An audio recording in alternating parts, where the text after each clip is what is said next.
आगे बढ़ेंगे जहां बांग्लादेश में जारी उथल पुथल के बीच भारत ने बांग्लादेश को एक और बड़ा झटका दे दिया है। भारत ने बांग्लादेश को दी जाने वाली ट्रांसशिपमेंट वापस ले ली है। भारत के इस फैसले के बाद बांग्लादेश का भूटान, नेपाल और म्यांमार के साथ व्यापार पर गहरा असर पड़ सकता है। केंद्रीय अप्रत्यक्ष कर और सीमा शुल्क बोर्ड की ओर से सर्कुलर जारी कर इस फैसले की जानकारी दी गई। बता दें कि 2020 से जारी ट्रांसशिपमेंट व्यवस्था के जरिए बांग्लादेश से आने वाले सामान को भारत के रास्ते दूसरे देशों में भेजने की अनुमति दी गई थी।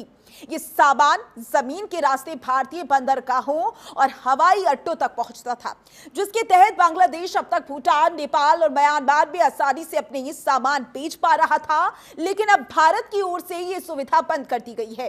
खबरों की माने तो भारतीय कारोबारियों ने सरकार से इस सुविधा को बंद करने की अपील की थी।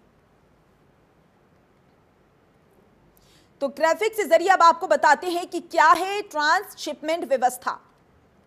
ट्रांसशिपमेंट सामान एक स्थान से दूसरे स्थान तक ले जाने की एक प्रक्रिया है। इस व्यवस्था के तहत सामान एक जहाज से दूसरे जहाज में शिफ्ट किया जाता है। सीधा शिपिंग मार्ग उपलब्ध न होने पर इस व्यवस्था का उपयोग किया जाता है। ट्रांसशिपमेंट वैश्विक व्यापार और शिपिंग में महत्वपूर्ण भूमिका निभाता है। ट्रांसशिपमेंट विभिन्न बंदरगाहों और शिपिंग मार्गों के बीच संपर्क स्थापित करता है। तो ट्रांसशिपमेंट बंद होने से बांग्लादेश पर क्या असर पड़ेगा वो भी आपको बता रही है। बांग्लादेश का व्यापार प्रभावित होगा। भूटान, नेपाल और म्यांमार के साथ व्यापार में दिक्कत आएगी। सामान भेजने में समय और पैसा अधिक लगेगा। व्यापार के लिए भारत के रास्ते का इस्तेमाल नहीं कर पाएंगे।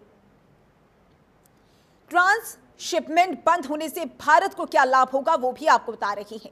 भारतीय कारोबारियों को लाभ होगा। टेक्सटाइल क्षेत्र में बांग्लादेश भारत का प्रतिद्वंदी है। भारतीय कपड़ों के एक्सपोर्ट को बढ़ावा मिलेगा। कार्गो टर्मिनल पर लगने वाले जाम से निजात मिलेगी। इसी के साथ भारत के पास अपने सामान के लिए अधिक हवाई क्षमता होगी। तो ट्रांसशिपमेंट से यानी कि ट्रांसशिपमेंट बंद हो जाता है तो भारत को लाभ होगा। भारत ने क्यों बंद की ट्रांसशिपमेंट सुविधा? बांग्लादेश ने भारत के पूर्वोत्तर राज्यों पर टिप्पणी की थी। भारत के नॉर्थ ईस्ट राज्य लैंडलॉक्ड हैं। यूनुस ने कहा उनके पास समुद्र तक पहुंचने का रास्ता नहीं है। बांग्लादेश उस रीजन में समुद्र का इकलौता गार्डियन है। यूनुस ने चीन को बांग्लादेश की स्थिति का लाभ उठाने के लिए आमंत्रित किया था।